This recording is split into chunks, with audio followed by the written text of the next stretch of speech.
Welcome to another BAR walkthrough video from SuperfastCPA. I'm Logan, and in today's video, we're going to be going over BAR Area 1, this is Section A2, Remembering and Understanding, identify relevant non-financial and non-GAAP measures used to analyze an entity's performance. And we're going to be doing that the SuperfastCPA way, which is diving straight into the questions to learn the material. Now, if you don't know much about our strategies, make sure you go to SuperfastCPA.com and sign up for our free 1-hour webinar training. In that 1 hour, we will teach you the key ingredients to passing the CPA exam so you don't waste months or even years of your time failing exams. And after you watch that, you're going to want to learn more, so make sure you also check out becoming a SuperfastCPA Pro member. Pro members get access to the full 10-question versions of these 5-question YouTube videos. So in today's video, again, we're only going over 5 questions, but SuperfastCPA Pro members will get access to the full 10-question versions where we go over an additional 5 questions to just help it sink in a little bit more and look at it in different ways. So again, if you like these videos and you like the videos for the other sections as well, make sure you check out becoming a SuperfastCPA Pro member. Now, with all that said, let's dive straight into the questions.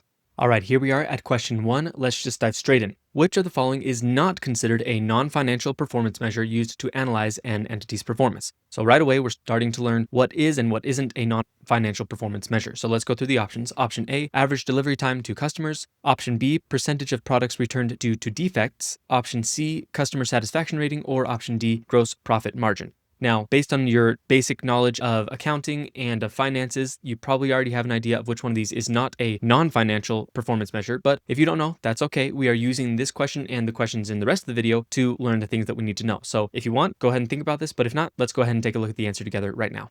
All right, here we are. The answer is D, gross profit margin. Again, you probably guessed that or already knew that, so let's go through this. Non-financial performance measures focus on operational outcomes such as quality, timeliness, customer satisfaction, and efficiency. These metrics are typically not expressed in dollar amounts, but reflect performance drivers. So they're still super important. They still show how well a company is performing, but often they're not like a specific number or a specific percentage. It's just, hey, we can see that our customer satisfaction is better or our efficiency went up. But again, it's usually not a dollar amount. Now, the other options, A, B, and C, are all examples of non-financial measures. Delivery time, defect rates, and customer feedback scores. Again, those are all performance measures, but they probably won't have a financial backing. They probably won't have a dollar amount. Gross profit margin, on the other hand, is a financial measure derived from income statement data and expressed as a percentage of sales. So it makes sense that that one would be a financial performance measure, but the other ones are non-financial performance measures. And again, that one's pretty self-explanatory, this question. So now we kind of have an idea of non-financial performance measures.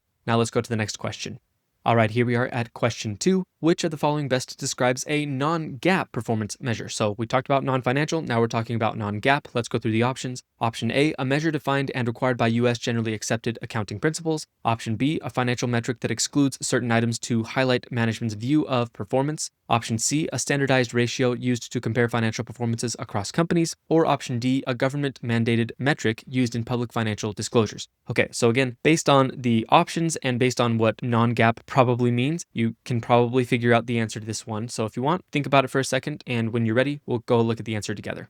All right, here we are. The answer is B, a financial metric that excludes certain items to highlight management's view of performance. And again, that one probably was the one that made sense if you read through the options, so let's go through the explanation. Non-GAAP performance measures are financial metrics presented by management that exclude certain GAAP items, such as restructuring charges or non-recurring expenses. So basically, things that don't typically happen and aren't really a part of the normal business, sometimes they might exclude those so that people can see, hey, based on our normal business expenses and our normal business income, this is how we performed. So again, they do that to give investors or stakeholders a different view of core or recurring performance. They are not required or defined by GAAP and vary from company to company, these non-GAAP measures. While they can provide useful insight, they must be reconciled to the most directly comparable GAAP measure in public filings. Options A and D refer directly to GAAP regulated metrics. Option C describes standardized ratios, which again is typically a GAAP-based thing or an industry-accepted thing, and that's not usually a customized non-GAAP measure. So again, the idea here is that sometimes companies will have their own performance measurements that aren't GAAP specifically, but they do it to give themselves a little bit more understanding or give stakeholders a little bit more understanding. But again, it is not GAAP, so in the end, they do have to reconcile it to GAAP.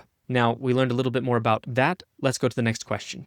All right, here we are at question 3, and something that I like to point out when it's an option is you want to read the last sentence of the question first. This is a very good strategy, especially when it comes to test day, because this will give you context most of the time for what the question is even about. You read the last sentence, figure out, okay, they are wanting me to look for a certain thing, then you go through the rest of the question already thinking of what you need to look for, and it just helps you expedite things a little bit more. So let's do that here. What is the total amount of conformance costs incurred during the year? Now again, imagine you were on test day and you saw this question and you read conformance costs. If you knew what conformance costs were, which hopefully you do if you've been studying, then you would instantly know, okay, I'm looking for this, this, and this throughout the question. So that's why we do it. Now let's go up to the top. A company is analyzing its quality-related costs for the year to improve operational efficiency. And remember, quality-related stuff can a lot of times be a non-financial performance metric, so that's why we're going over that in this video. The following quality costs were reported. Employee training on quality procedures, $24,000. Product inspection and testing, $18,000. Rework of defective units, $12,000. And warranty repairs, $6,000. So what is the total amount of conformance costs incurred during the year? Now, if you don't know what a conformance cost is, that's okay. That is the whole point of these questions, is to start learning and reminding you about what different things are. So if you have an idea, that's great. Or if you want to give it a guess, maybe pause the video.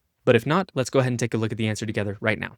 All right, here we are. The answer is A, $42,000. So let's learn what conformance costs even are. And again, remember, this relates to quality, which can relate to non-financial performance metrics. So again, that's why we're going over this. Conformance costs are incurred to ensure that products or services meet quality standards before defects occur or reach the customer. So again, basically that it conforms to what the company is telling people it's going to give them. Prevention costs are a type of conformance cost, and they are proactive, such as employee training aimed at avoiding defects altogether. So that's one of the types of conformance costs, is a prevention cost, something that you do to try to be proactive and prevent something from ever happening in the first place. Then there's appraisal costs, and that involves detecting activities like inspection and testing to catch defects before the product is shipped. So again, those are the two types of conformance costs. Prevention, to try to stop something bad from happening in the first place. And then you have appraisal costs, where you do like basically a double check, where even after you've had to do the prevention costs, something still might have gone wrong, and so you're trying to catch it before you sell it to people. That's an appraisal cost. Here, the prevention cost is $24,000. Employee training to make sure that employees do things correctly, that would be a prevention cost. And the appraisal cost is $18,000, and that's the inspection. Again, inspecting the stuff right before it goes out to make sure there's no defects right before you sell it, that would be an appraisal cost. And so the two of them together, $24,000 plus $18,000, is $42,000. So that's the amount of conformance costs in this situation. So we just barely learned what conformance costs are. Now, rework and warranty repairs are non-conformance costs, and we are going to learn a little bit more about those in a future question. And that is basically an internal failure, which is the reworks, and an external failure, which is the warranty repairs. Those are different kinds of costs when it comes to quality. But again, we are not learning about non-conformance in this question. We're learning about conformance. Again, we'll learn about non-conformance in a future question. So in this question, we learned what conformance costs are. And again, that relates to quality, which can be a non-financial performance metric. Now let's go to the next question.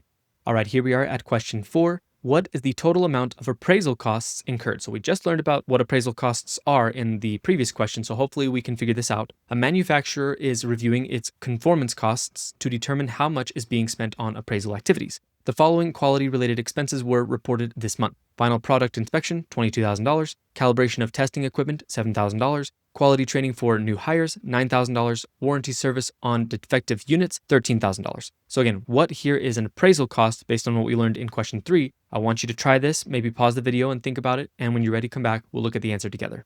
All right, here we are at the answer C, $29,000. That's the amount of appraisal costs. Appraisal costs are, again, a part of conformance costs, and they relate to measuring, evaluating, or auditing products to ensure they meet quality standards before reaching the customer. Final product inspection, that is obviously an appraisal cost. That evaluates the finished goods, and that's $22,000. And then calibration of testing equipment ensures that inspections and measurements are accurate and reliable. So again, that one is an appraisal cost because you are making sure that you have the testing equipment calibrated so that when you do a final product inspection, it's going to be accurate. So those two kind of go hand in hand. So the total appraisal costs are $29,000. Training is a prevention cost, and we just talked about that. Warranty service is an external failure cost, and so neither of those is going to be included.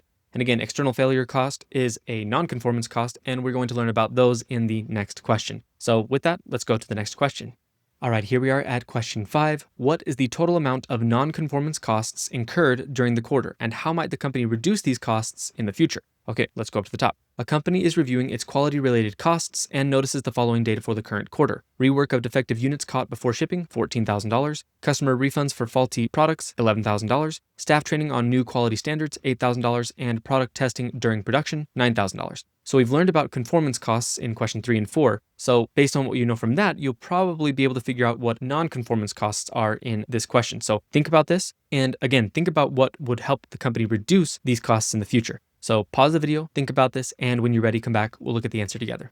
All right, here we are at the answer B, $25,000. So that's the amount of non-conformance costs. And how would they reduce those in the future? One of the best ways is by investing more in prevention and appraisal activities. So let's go through this. Non-conformance costs arise when products fail to meet quality standards and must be corrected or compensated after the fact. This includes internal failure costs, like reworking it. So you find out right before you're about to ship it to somebody that you have to completely rework it. That's an internal failure, so you have to spend money on that. That's a $14,000 internal failure cost. External failure costs, like refunds, would be $11,000, and so the total together is $25,000. Again, these are the kinds of things where an error did occur, and it was either internal and you had to rework things, or you lost products or lost material, or it was external and somebody had to return it, or somebody sued you or something like that because of an error. That's the difference between conformance and non-conformance. Conformance is, again, trying to stop things before they happen or catch things before they go out to customers. And appraisal costs probably could lead to figuring out internal failure costs as well, because if you have appraisals where you're trying to figure out defects and you spend money on finding the defects, that's an appraisal cost. But then once you find those defects before you ship it to somebody, you still have to fix those problems. So those would turn into internal failure costs where you're actually fixing the problem. The staff training and product testing are conformance costs. And again, those are prevention and appraisal.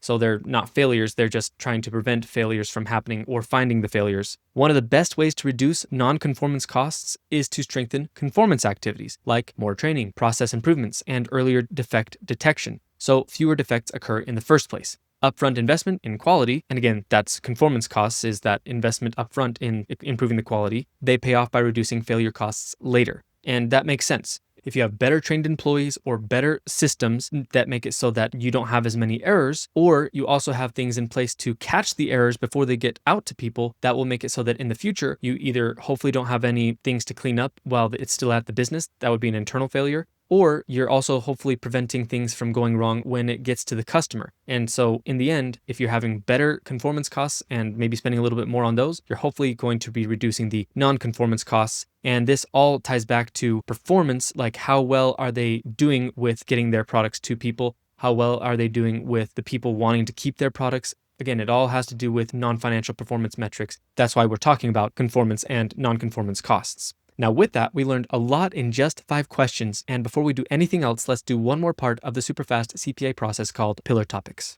Now the idea behind pillar topics is as you're going through the questions to learn the material, you will notice the things that keep popping up. You've seen 2 or 3 or 4 questions trying to teach you about the non-conformance costs or about specific prevention costs. Again, whatever you're seeing in the questions in your review course, that is the main thing that you want to be focusing on, and you'll notice these pillar topics popping up. And as you're doing this each day, you are going to start building your own personal repository of the most important things you learned from the questions by writing out those things in your own words as the pillar topics. And that will really help you prepare for exam day. Now with that, let's go to the pillar topics for this video. All right, here we are at the pillar topics. Let's just dive straight in. First off, non-financial performance measures track operational outcomes like defect rates, delivery time, and customer satisfaction, offering insight into performance drivers beyond traditional financial metrics. Non-GAAP performance measures are management-defined financial metrics, such as adjusted EBITDA, that include certain GAAP items to present alternative views of performance. But again, it's not under GAAP, so they're going to have to reconcile that to GAAP in the end. Now, we talked a lot about conformance costs and non-conformance costs, and they relate directly back to non-financial performance measures. And even though we are keeping track of the costs, again, the whole point of keeping track of these conformance costs is to figure out if a company is being effective, if they're being efficient, if customers are liking their products, or again, trying to see why customers are satisfied or dissatisfied with the products. So that's why it all comes back to that. Conformance costs include prevention and appraisal costs, which are incurred to ensure products meet quality standards before delivery and are key indicators of internal process efficiency. Non-conformance costs include internal and external failure costs, such as rework and warranty claims, which reflect quality breakdowns and negatively affect customer satisfaction. Investing in conformance activities often reduces non-conformance costs over time, making cost of quality analysis a useful non-financial performance tool for improving long-term operational outcomes. So with that, again, we have gone over what we needed to go over in the first 5 questions and in the pillar topics. Now, before you go, just make sure you check out becoming a Superfast CPA Pro member. And the easiest way to do that is by going to SuperfastCPA.com and signing up for our free 1-hour webinar training. In that 1 hour, we will teach you the key ingredients to passing the CPA exam so you don't waste months or even years of your time failing exams. And after you watch that webinar, you're going to want to learn more, so you'll want to check out becoming a Superfast CPA Pro member. And as a reminder, Pro members get access to the full 10-question versions of these videos. So we only went over 5 questions today, but again, the Pro member version of this video that I'm about to finish after this is going to include another 5 questions so that they can get a little bit more help and a little bit more understanding. So check out the webinar, check out becoming a Superfast CPA Pro member. Now, if you liked this video and you found it helpful, make sure to like it and leave a comment. I hope it was helpful, and I will see you in the next video.